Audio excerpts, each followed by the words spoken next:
You know how when you're watching TV or on social media and you see people accomplishing these remarkable feats, completing an Ironman in Antarctica, cycling the stretch of Asia or running a marathon under 2 hours, it's just like, wow, I wish I could do that. You see countless videos titled, I ran for 30 days in a row and this is what happened, or these 10 habits will change your life, and people around you are posting gym pics or screenshots of their Strava every single day. You feel inspired, right? But then you continue scrolling and brush it off with a, yeah, I'll get started one day. Well, yep, I said that way too often, but then day one happened.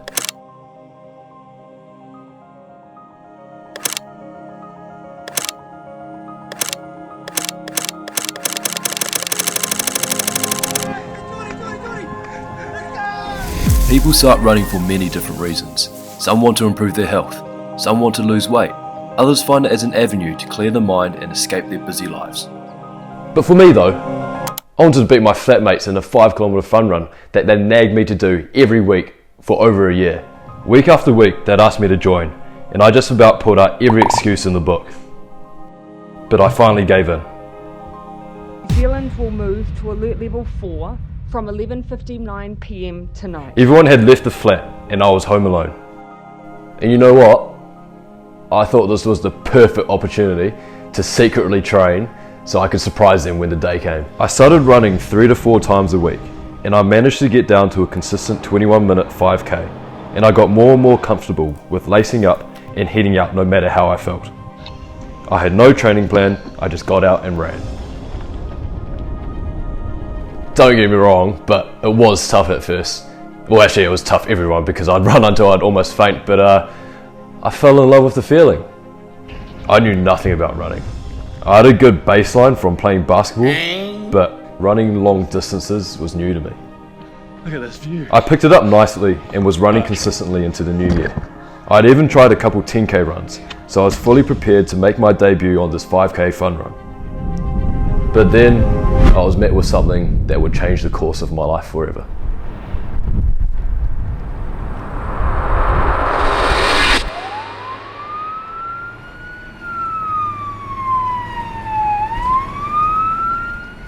I had suffered a brain injury and was left with long-lasting physical, cognitive and behavioural challenges. I was set back to square one, and I didn't know what to think of it. All I could remember at the time was just constant headaches, dizziness and a lack of sleep. If I could imagine what death feels like, that was it. 17 miles on the freeway, dragging my heart through a relay. I was put into full-time rehab for 7 months.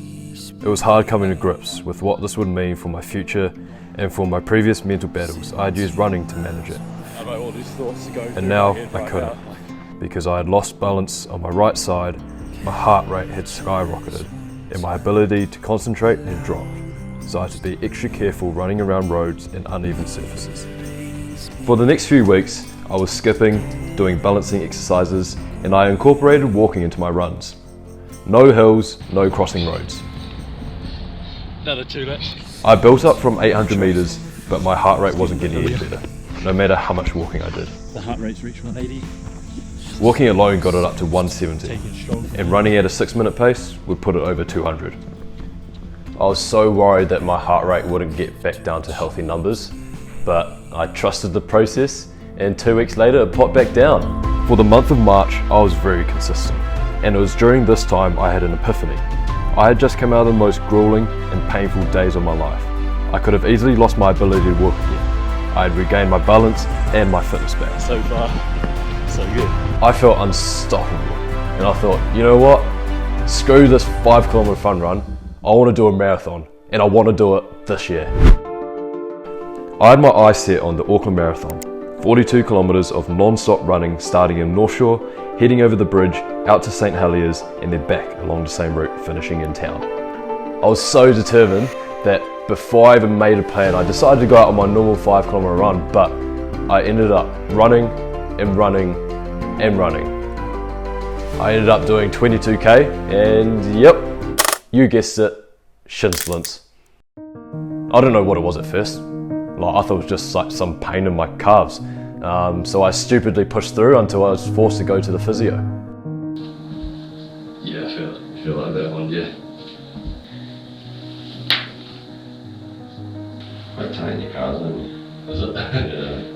I haven't like done any exercise in maybe 2 weeks. Yeah. Oh yeah. That's so good.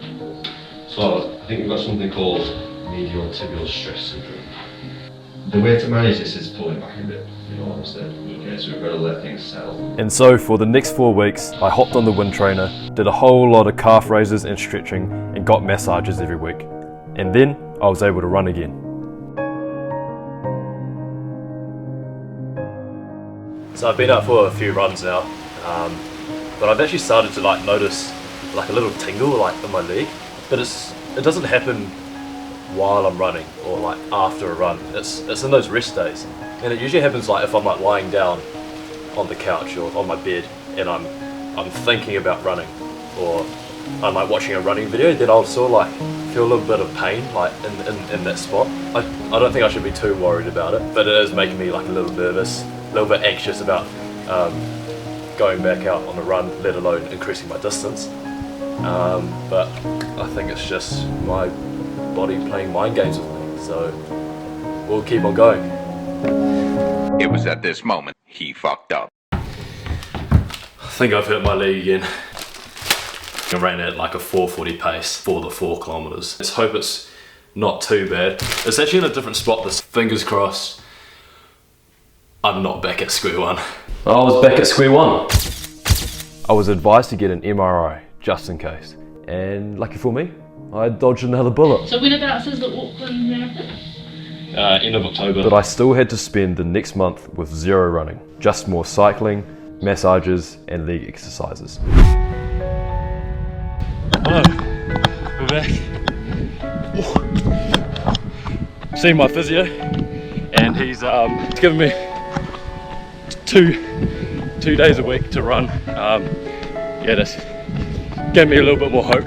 It's mid-August now, and which means 2.5 months to marathon, and I'm running 3Ks. I am a little bit nervous, but I'm just gonna keep pushing through it and just slowly increase the distances.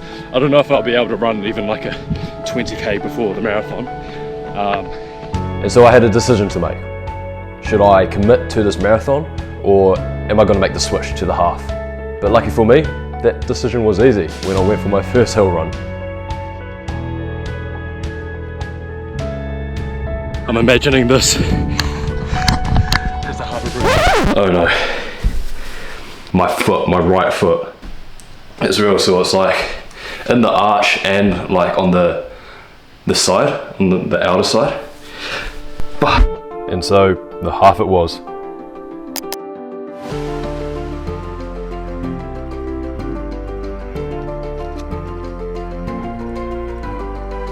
Yo! 16k today. 1 week up from the marathon. Out here with the squad, and we're going for an 18k run. Let's get it. Morning. It's 4 AM and I feel like dog shit. I haven't had like any sleep. I think I've had like 2 hours sleep, but it was split into like 4 half-an-hour sleeps. Yeah, and I've got a raging headache. I've been like overheating all night. I've just been restless all night, and you can probably tell my throat isn't quite there. But it's race day, so let's get it. I was feeling terrible, but I got up, popped back some Panadol, a banana, lathered on the deep heat, and I was out the door. 6:55, 5 minutes late. There's the start line. So, here we go, see you guys in 2 hours. It was pissing down, but I was hyped. Starting off at a 5:20 pace, then picked it up to a 5:10 pace after all the electrolytes I had at the aid station. Legs a bit sore. The hammies started tightening up at the 12k mark. So it gets me over the bridge then, I think we're good. Let's go. But I continued at a 5:20 pace.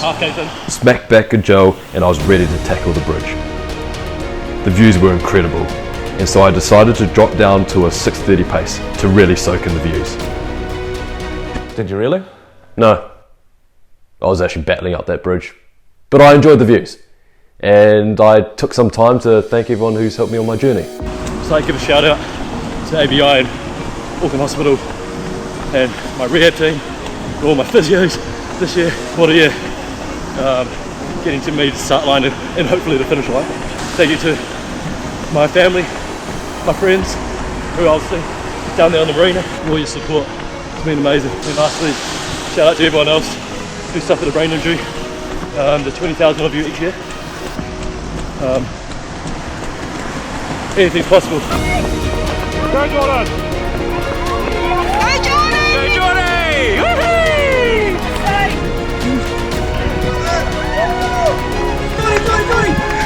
Let's go!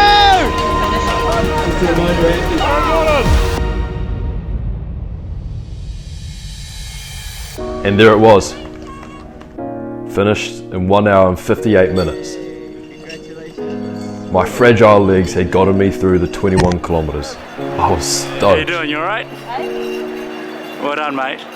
But it wasn't all flowers and butterflies. In fact, it was quite the opposite. At this point, I couldn't see a thing. I wasn't even going to attempt to walk back to see my friends and family because I wouldn't have made it. But lucky for me, my mate Rommel came over, helped me out, and just a reminder, this man has just done a 1:48 half marathon, and he's out here carrying me down Struggle Street. My feet are on fire. So lightheaded. I would like to see like half. Oh, great. For the rest of the day, I was horizontal, door closed. I didn't want anyone distracting my nap. And then I woke up mid-afternoon. So I was trying to figure out like why I feel so shit. At 7 PM on race day, still Sunday. And I thought, okay, maybe I'll just do a COVID test just in case.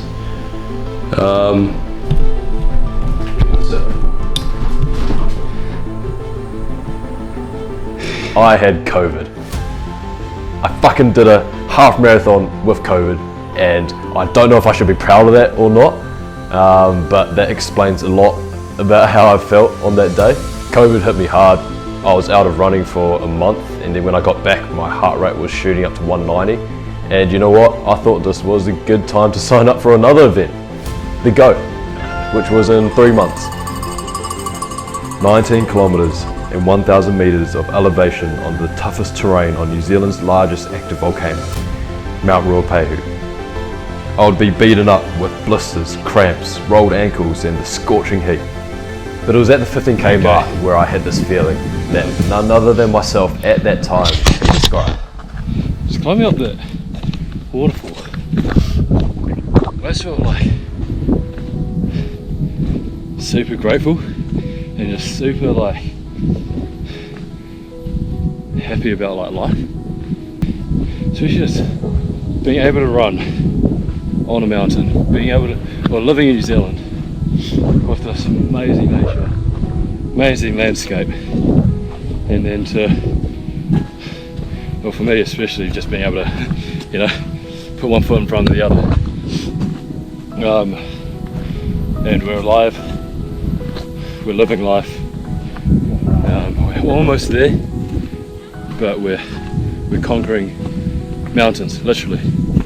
And I'm just super grateful for, you know, everyone I've met on this trail. You know, they've helped me out. Super grateful for the officials and everyone who's, you know, a part of my life.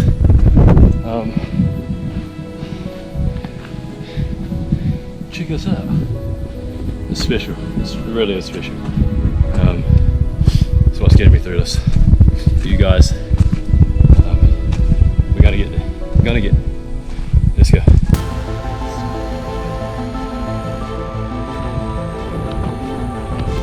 Oh, thank you.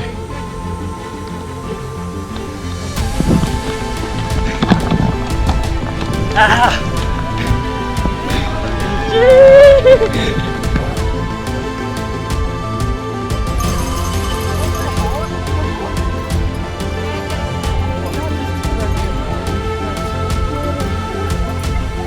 That last straight was the craziest feeling, with all the supporters on the sideline cheering and seeing my mates who had already smashed the run, seeing them at the finish line.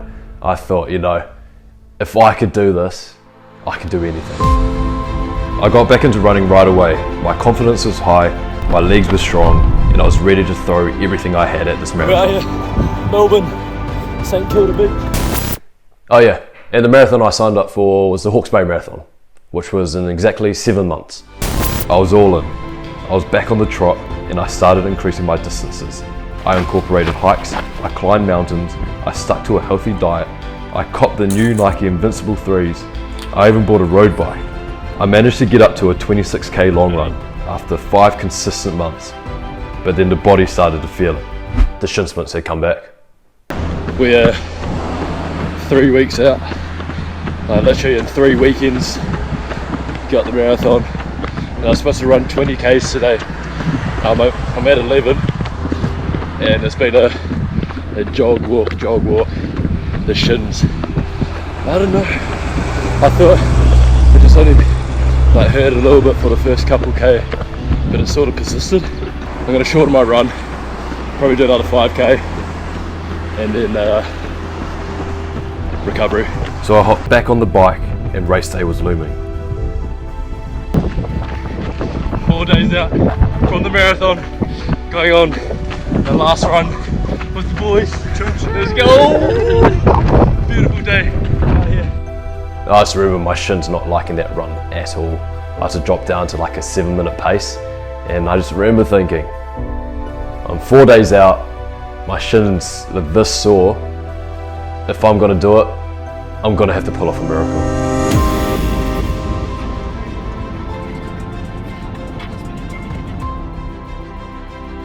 Have you ever done a marathon before? I've done the Auckland one once, but it's this guy's. It's my first marathon journey. Yeah. Nice. Lucky number 88. You can't script this. We're here. The start line. Anderson Pack. It's 7:37 and starting time 7:45. But beautiful day, not too hot, no wind. It's looking good. The thing about marathons, you got to know how to pace yourself. You're running 42 kilometers, and the last thing you want to do is wear yourself out too early. In the past, I was never good at this, but on race day, I was dialed in. I held myself to a 6-minute pace and was feeling superb. I was feeling so good that at the 10k mark, I shifted gears. Feeling good. We're at 13.5k. Try to kick every 10k. But no, feeling really good. Shin's good. Let's go.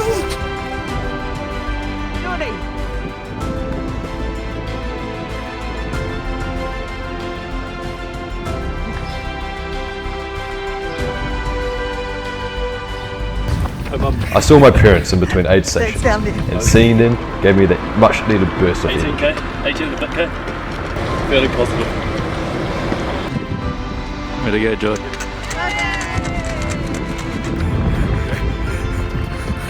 Hello. Hi, Mum. Behind the camera.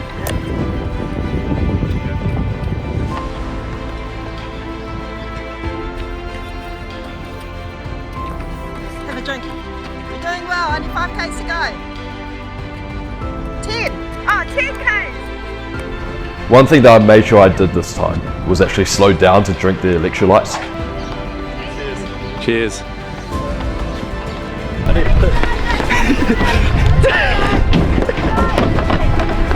Let's go. Gotta catch up. Gotta catch up. Yeah, I'm feeling good. I feel a little bit in my left foot. Oh yeah, forgot to mention, I did my ankle playing netball 2 weeks prior to the marathon, which was why I was like fully strapped up. But it panned out alright. For the remaining 10k, I was locked in. It didn't matter how much I cramped or how blistering the sun was. I wasn't letting anything faze me. From all that I had been through, the journey that had led me here, I was ready to make it past that finish line.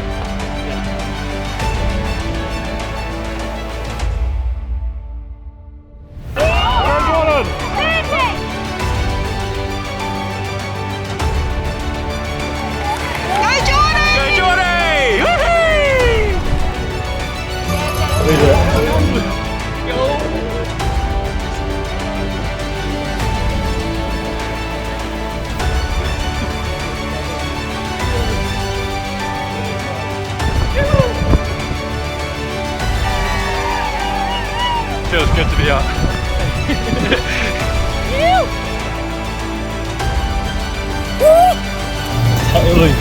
It's incredible.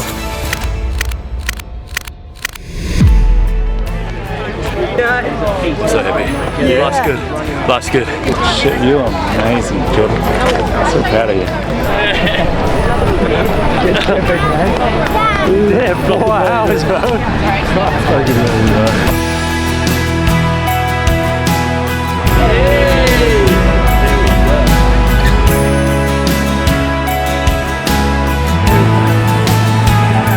Let's go.